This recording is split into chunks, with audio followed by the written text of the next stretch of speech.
I've been active in CND from about 1969, I suppose, something like that, and up and downhill. CND nearly died in the 70s, but it then rejuvenated itself in the early 80s when Reagan began to talk about using nuclear weapons, and we had cruise missiles here, and suddenly there were millions of people interested. We went from 300 members to about 1,500 members. Well, we haven't got that many here. We've got about 30. What's happened?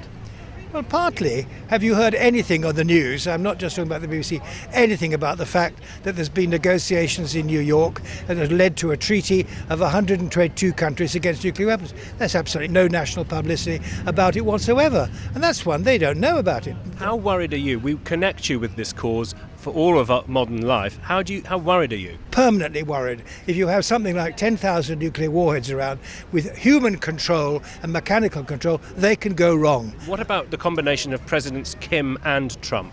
I think that's the worst combination you could possibly get together. They're both madly nationalistic about themselves, they're ignorant about the effects of nuclear weapons, and it is a time for major activity on behalf of anybody who believes in a more peaceful world. How much closer have we moved? We used to talk about, moving the clock towards midnight. Can this be de-escalated? Because Rex Tillerson, the Secretary of State, seems to suggest that behind the scenes diplomacy is working.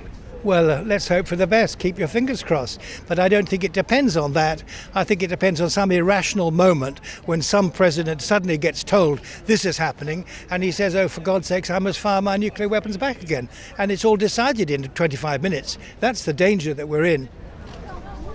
Bruce Kent as worried as he's ever been. But this week, Parliament remains in recess. Many political leaders on holiday.